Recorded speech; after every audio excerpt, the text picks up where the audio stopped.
Areej Chaudhary. Welcome back to our channel cook with Areej Iman. उम्मीद करती हूँ आप सब लोग खैरियत से होंगे। अल्लाह पाक हमेशा हम सबको अपने ज़ुबान में रखें, आमीन। इसी दुआ के साथ स्टार्ट करते हैं अपनी आज की वीडियो। तो आज मैं कोई एक डिश नहीं बनाने जा रही हूँ। आज मैं आपके साथ एक छोटा सा व्लॉग शेयर करूँगी। आई होप आप लोगों को पसंद आएगा। और एक चीज़ मैं यहाँ पे बताना चाहूँगी कि मेरा गला ख़राब है और साथ में मुझे फ्लू भी है, जिसकी वजह से जिनसे आपको शायद मेरी आवाज़ सुनसी और थोड़ी डिफरेंट लगे, लेकिन हूँ मैं अरीज ही, ठीक है। और आज हमारे घर कुछ गेस्ट आ रहे हैं। आज मैं आपको बताऊँगी कि किस तरह से जब हमारे घर गेस्ट आते हैं तो हम लोग हमारी प्रेपरेशन क्या होती है, या फिर हम लोग किस तरह से चीज़ों को मैनेज करते हैं जब हमारे घर में कोई फंक्शन हो या कोई इवेंट हो, या फिर रूटीन में भी अगर कोई गेस्ट आए तो हम लोग किस तरह से उन्हें सर्व करते हैं। तो आज मैं आपके साथ वो शेयर करूँगी और साथ ही साथ आप लोग आज मेरी जो सी है वो रियल कुकिंग देखेंगे। रियल इन द सेंस के मैं किस तरह से मसालों का यूज़ करती हूँ। वैसे तो हम लोग जब कुकिंग वीडियोज़ या कोई रेसिपी शेयर करते हैं तो उसमें हम लोग मसाले अपने यूज़ कर रहे होते हैं, एक एक स्पेसिफिक क्वांटिटी में मैं आपको बता रही होती हूँ कि मैंने इतनी क्वांटिटी यूज़ की है। तो वो आपकी ईज़ के लिए मैं बताती हूँ ताकि आपकी रेसिपी जो उनसे बिल्कुल परफेक्ट बने। लेकिन अगर मैं अपनी रियल लाइफ की बात करूँ तो रियल लाइफ में ऐसा कुछ भी नहीं है। रियल लाइफ में मैं कभी भी मेजरमेंट के साथ से वो स्पाइसेस को ऐड नहीं किया। हमेशा से ये एक अंदाज़ा रहा है और अल्हम्दुलिल्लाह बहुत अच्छा उस अंदाजे से जो वो परफेक्ट ही रेसिपी तैयार हो जाती है। तो आज मैं आपको बताती हूँ कि आज मैं क्या क्या बनाने जा रही हूँ। डेफिनेटली गेस्ट आ रहे हैं तो थोड़ा सा कर रही हूँ, जितना मेरे से पॉसिबल हो सक रहा है उतनी सी मैं डिशेज़ जो सी वो कवर कर रही हूँ। तो आज मैं बनाने जा रही हूँ चाउमीन, ठीक है, और साथ में मैं बना रही हूँ चिकन बिरयानी और मटन कौरमा। साथ में बना रही हूँ, और क्या बना रही हूँ मैं, हाँ, chicken biryani, mutton korma, fish fry, ठीक है। बिरयानी की रेसिपी भी है मेरे चैनल पे और कौरमे की मैं भी आपके साथ थोड़ी सी शेयर कर दूँगी और इंशाल्लाह आगे जाके मैं आपके साथ कौरमे की रेसिपी डिटेल में भी शेयर करूँगी, ठीक है। मतलब ये कि सारी क्वांटिटी मैं आपको बताऊँगी। और साथ ही अगर मैं बात करूँ चाउमीन, तो चाउमीन भी मैंने अभी तक अपने चैनल पे शेयर नहीं की है। इंशाल्लाह ये रेसिपीज़ मैं आपके साथ बहुत जल्द शेयर करूँगी। तो आज मैं आपको फिर वही बात कह रही हूँ कि कुछ भी स्पेसिफिक नहीं बताने जा रही हूँ कि इतना बस एक ब्लॉग की तरह छोटा सा ब्लॉग बना रही हूँ कि किस तरह से हमारे घर में गेस्ट आए तो हमारी प्रेपरेशन होती है, ठीक है। और उसके अलावा मैं स्टार्टर में सूप रखा है, ठीक है, और cold drink, raita, salad and naan, chapati, वो तो सारा कुछ होता ही है। तो ये मेन डिशेस थी। और मीठे में मैंने सोचा था कि मैं ट्राइफल बनाऊंगी, लेकिन टाइम थोड़ा शॉर्ट है और साथ ही मेरी तबीयत भी थोड़ी ख़राब है।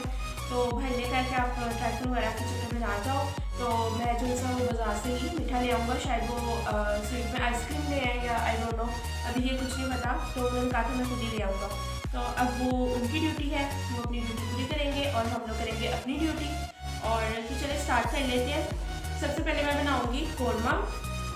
मटन है यहाँ पे मेरे पास, मटन को मैं ऐड कर देती हूँ प्रेशर कुकर में। हर किसी का बनाने का तरीका डिफरेंट होता है, हर कोई बहुत अच्छा बनाता है और मेरा तरीका जो है वो आप आज देखेंगे। तो सबसे पहले हम लोग प्याज को काट लेते हैं। प्याज को काटना है लेकिन मुझे नाइफ नहीं मिल रही है, तो चलिए मैं नाइफ देख लूँ कहाँ पे है।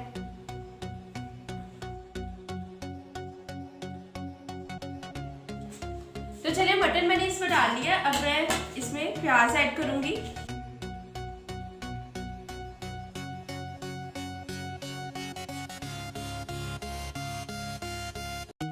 तो ये देखिए यहाँ पे मैंने प्याजों को काट लिया है, बस रफली इसे चॉप किया है और ऐड कर दूंगी अब इसमें।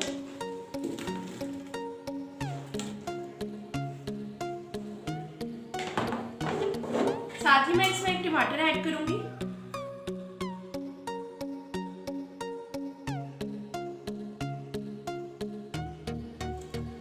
मैं इसमें नमक मिर्च ऐड कर लेती हूँ, स्पाइसेस।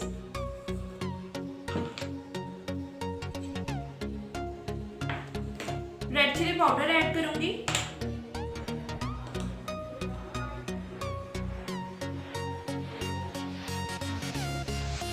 अंदाजे से ही ऐड किया, कोई इसमें स्पेसिफिक नहीं क्वांटिटी डाली।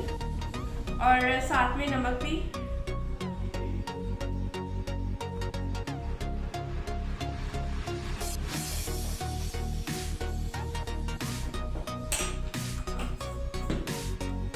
थोड़ी सी हल्दी पाउडर भी ऐड करूँगी।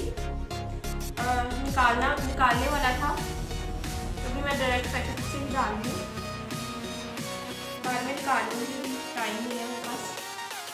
ठीक है, नमक भी चलेगा, मिर्च भी चलेगी, हल्दी, टमाटर, प्याज, मटन और अब जाएगा जिंजर गार्लिक पेस्ट।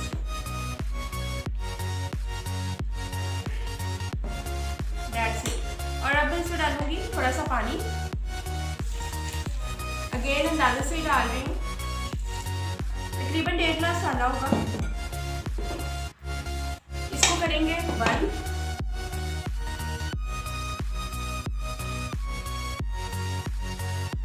जितनी देर में मटन टेंडर हो जाए उतनी देर में मैं चाउमीन यहाँ पे रेडी कर लेती हूँ। सबसे पहले हम लोग प्याज डालेंगे,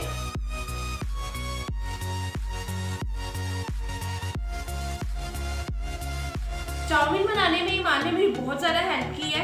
उसने सारी वेजिटेबल्स जो सी है वो कट कर दी थी। यहाँ पे मैं आपको दिखाती हूँ, ये उसने रात में ही कट कर दी थी। ये है कैप्सिकम, कैरेट्स, आई होप आपको नजर आ रहा हो,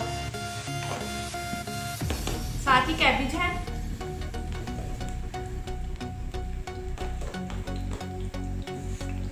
और ये स्पैगेटीज भी सुबह उसने उठ के बॉईल किए हैं। ये देखिए कितनी ज़्यादा मेरी उसने हेल्प की है। हेल्प किया मतलब मुझे तो लग रहा है सारा काम उसी ने कर दिया चाउमीन का। तो यहाँ पे जो प्याज है उनको बस मैं थोड़ा सा सॉफ्ट करूँगी।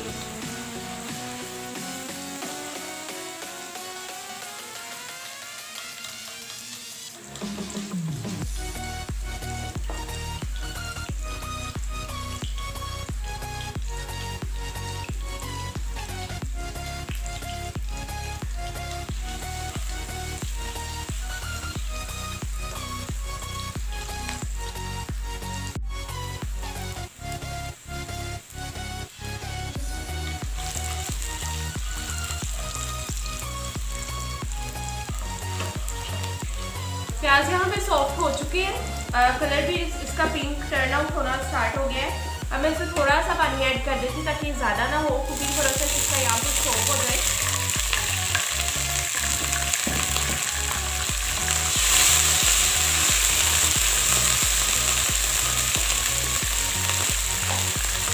अब हम इसमें गाजर ऐड करेंगे।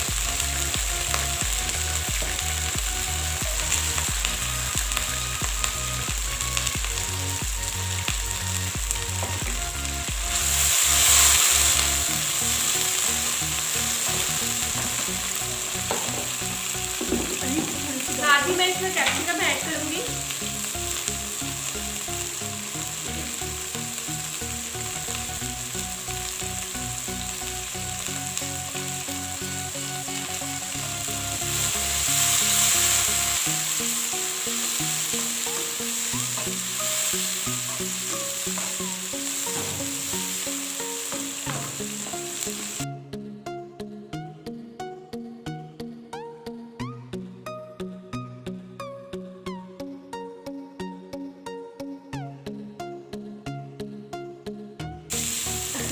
अगेन बगैर स्पून का यूज़ करते हुए मैंने सॉल्ट ऐड कर दिया। बस इसको तेज आंच पे अच्छे तरीके से फ्राई कर लेंगे।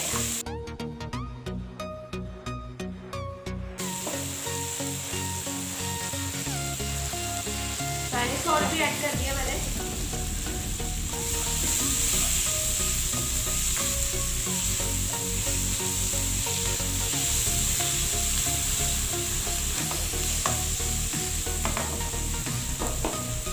अब मैं इसमें ऐड करूंगी विनेगर।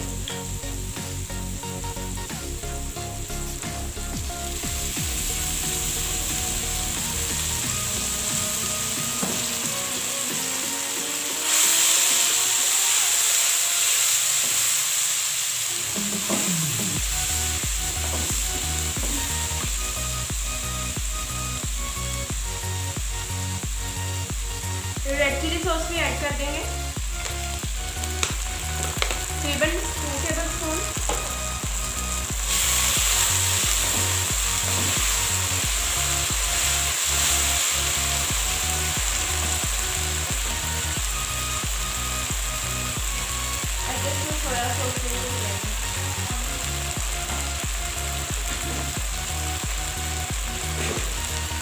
से 3 खाने की चम्मच केचप। आप चाहें तो चिली गार्लिक सॉस ऐड कर लें, और अगर चाहें तो आप टोमेटो केचप भी यूज़ कर सकते हैं, it's all up to you. और सोया सॉस इमान मुझे बताया बहुत अच्छा।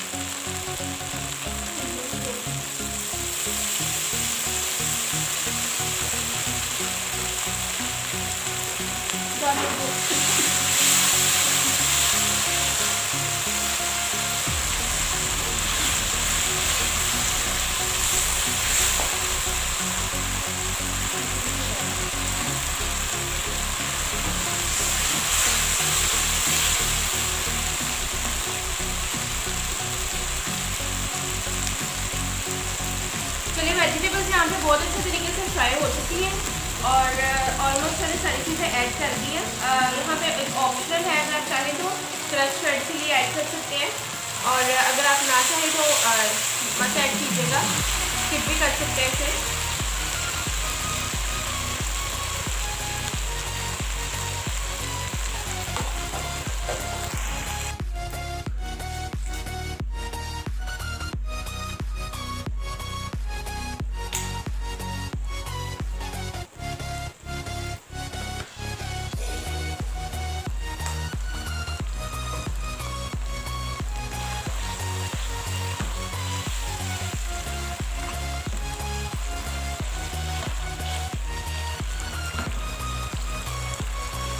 वेजिस को हमने फ्राई कर लिया है और अब मैं इसमें स्पैगेटी ऐड कर देती हूँ, या नूडल्स जो भी आप कह लें।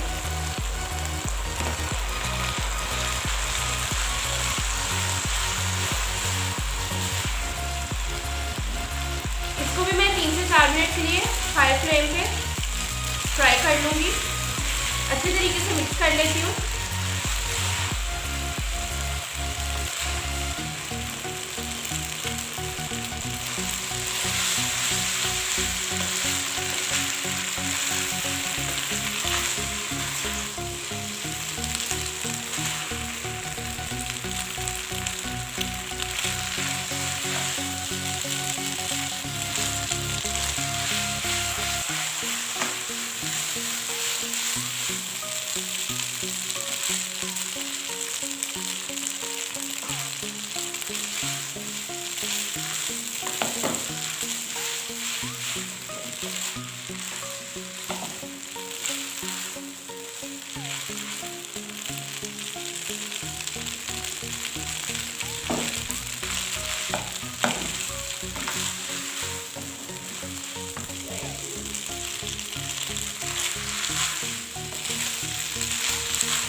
चलिए चाउमीन हमारे यहाँ पे तैयार हो चुके हैं, इसको मैं कर लूँगी डिश आउट, और हमारा जो बीफ था वो भी अच्छे तरीके से टेंडर हो चुका होगा।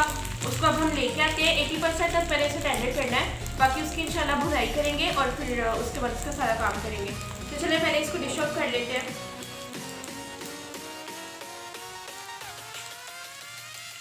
अच्छा, लाहौरी फ़िश फ्राई की रेसिपी मैंने अपलोड की हुई है, उसका लिंक मैं आपको डिस्क्रिप्शन बॉक्स में दे दूँगी, आप वहाँ से ले लीजिएगा। बेसन में नमक भी डालती हूँ।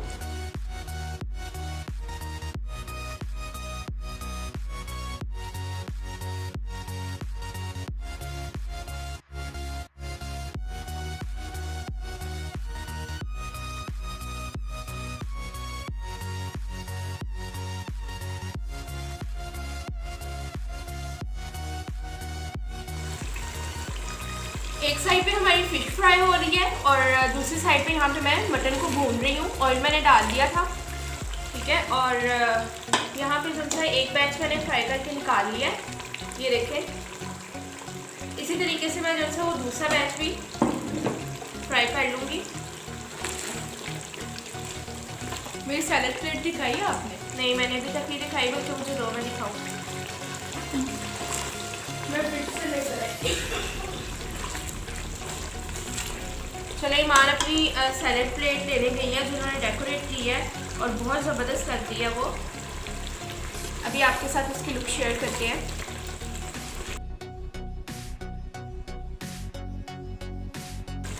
आप मुझे ज़रूर बताइएगा कि जब आपके घर गेस्ट आते हैं तो आप किस तरह से प्रेपरेशन करते हैं और कौन सी ऐसी डिश है जो आप ज़रूर ऐड करते हैं अपने मेन्यू में। तो हमारे घर बिरयानी ज़रूर ऐड होती है और मेरा ख्याल है सभी के घर में बिरयानी ही होगी।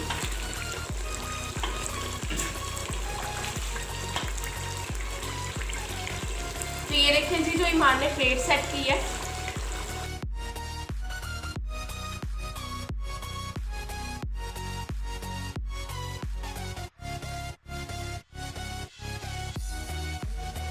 तो यहाँ पे आपने देखा ईमान ने सैलेड प्लेट कितनी अच्छे तरीके से सेट कर दिया है। ईमान बहुत अच्छा काम करती है और जब वो दिल से करती है तो डेफिनेटली हम लोग सब उसे अप्रिशिएट भी करते हैं। लेकिन जब भी वो काम करती है तो सबके दिल को कुछ होना शुरू हो जाता है कि वाह ईमान तुम काम कर रही हो, ये तुम क्या कर रही हो, वाह आज सूरज कहाँ से निकला है, ब्ला ब्ला ब्ला। तो ऐसे की बातें चलती रहती हैं जिस वजह से वो थोड़ा ज़्यादा एक वो बचपन में चले जाती है और कहती है हाँ भाई मैंने तो बहुत ज़्यादा काम किया है। लेकिन ऐसा कुछ होता नहीं है एक्चुअली। चले खैर, वो कहेगी मेरी ज़्यादा शिकायतें कर रही है। तो यहाँ पे मैंने एक साइड पे जो सा वो फ़िश फ्राई होने के लिए रखी हुई है और दूसरी साइड पे यहाँ पे मटन जो सा वो बहुत अच्छे तरीके से मैं भून रही हूँ। तो मटन बहुत अच्छा बना था, उसकी भुनाई मैंने बहुत अच्छे तरीके से की थी और मुझे इस चीज़ के लिए अप्रिशिएट भी किया गया कि आपने बहुत अच्छे तरीके से जो सा वो मटन को बनाया था कि उसमें बिल्कुल भी स्मेल नहीं थी। क्योंकि मटन और बीफ का ज़्यादातर यही होता है कि उसमें से स्मेल आ जाती है। तो स्मेल जो उनसे उसकी ख़त्म करने का एक ही तरीका है कि आप उसे बहुत अच्छे तरीके से भूनें और साथ में दही ज़रूर ऐड किया करें, उससे आपकी ग्रेवी बहुत टेस्टी बनती है। और मैंने नोट किया कि आजकल जो देग वाले अंकल होते हैं ना, मतलब ये जो देग वगैरह बनाते हैं खानों में या रेस्टोरेंट्स में भी ज़्यादातर ग्रेवीज़ के लिए दही ही यूज़ किया जाता है।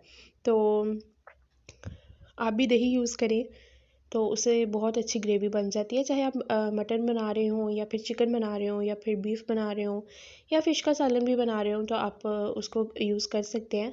कई लोग कहते हैं फ़िश में आप यूज़ ना करें, लेकिन आप कर सकते हैं, ऐसा कोई इशू नहीं है क्योंकि वो जब पक जाता है तो ऐसा कोई प्रॉब्लम नहीं रहता।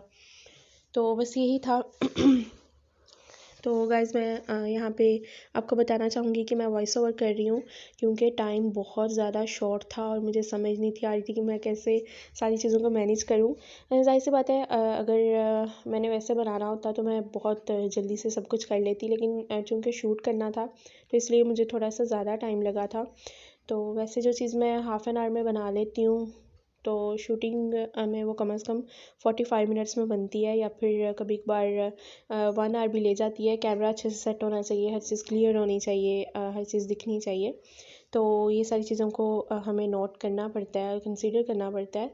तो आप मुझे ज़रूर बताइएगा कि आपको किस चीज़ की रेसिपी चाहिए या फिर आप लोग क्या मेरे चैनल में नया देखना चाह रहे हैं, मुझे ज़रूर बताइएगा। मुझे बहुत अच्छा लगेगा और इंशाल्लाह मैं इस चीज़ को कंसीडर भी करूँगी। तो यहाँ पे मैं दही को बहुत अच्छे तरीके से फेंट रही हूँ, ठीक है, बीट कर रही हूँ। विस्कर की हेल्प से आप भी ज़रूर बीट कीजिएगा वरना उसका वो वाला फ्लेवर नहीं आता है। तो 1-2 बार मैंने ऐसे ही डाल दिया था तो अच्छा फ्लेवर नहीं था आया।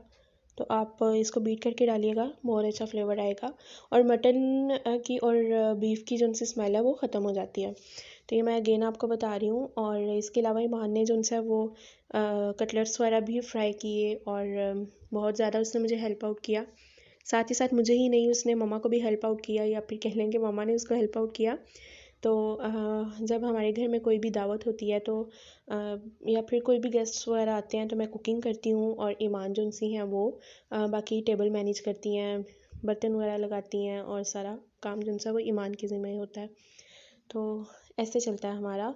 और आप मुझे कमेंट सेक्शन में बताइएगा कि आपके घर में कैसे गेस्ट के लिए प्रेपरेशंस होती हैं और किस तरह से आप लोग जो सा वो उन्हें सर्व करते हैं।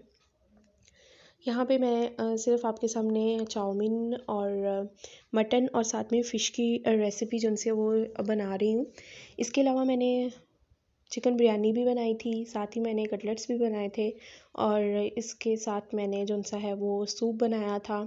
लेकिन वो सब चीज़ें मैं शूट नहीं कर सकी, अगेन वही बात करूँगी, टाइम का बहुत ज़्यादा प्रॉब्लम था। वरना मैं इंशाल्लाह ज़रूर आपके साथ शेयर करती। वैसे अभी कुछ ये भी था, टू बी वेरी ऑनेस्ट, कि मेरा फ़र्स्ट टाइम था कि मैं कुकिंग ब्लॉग कर रही थी। तो ब्लॉगिंग मतलब इस तरह से करना मेरा फ़र्स्ट एक्सपीरियंस था।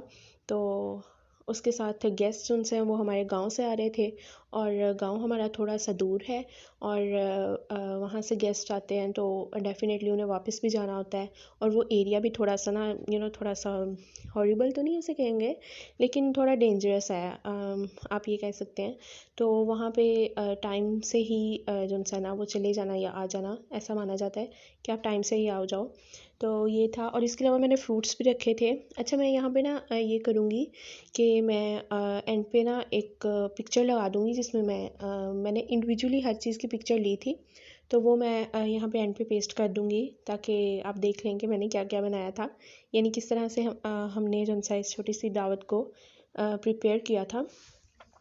तो वैसे तो मुझे टेबल का भी पिक्चर लेना था, जिस पे मैंने फाइनली हर चीज़ उनसी है वो रखी थी, लेकिन मैं नहीं ले पाई क्योंकि डेफ़िनेटली गेस्ट बैठे हुए थे। और कुछ गेस्ट ऐसे होते हैं जो मतलब माइंड नहीं करते हैं, लेकिन कुछ गेस्ट्स ऐसे होते हैं जो हमारे लिए इतने ज़्यादा नॉन नहीं होते हैं। तो मतलब नॉन होते हैं इन द सेंस कि हम लोग उनके सामने उनका ओपिनियन, मतलब हमें नहीं पता होता ना कि वो माइंड कर जाए या नहीं, इन शॉर्ट। तो मतलब इस पॉइंट ऑफ व्यू से ना मैंने वहाँ पे टेबल की पिक्चर नहीं ली है। और यहाँ पे आपने देखा है कि मैंने फ़िश को जो सा वो टेस्ट करके देखा है। फ़िश बहुत अच्छी बनी थी, और इसमें स्पेशली सॉल्ट का बहुत ज़्यादा ख्याल रखना पड़ता है। सॉल्ट जो सा वो ज़्यादा या कम नहीं होना चाहिए। तो वो अल्हम्दुलिल्लाह बहुत अच्छा था, खाना सारा ही बहुत अच्छा बना था। और साथ में मैंने जो वो फ्रूट्स भी रखे थे। अच्छा कुछ लोग जो है वो फ्रूट चाट वगैरह बनाते हैं।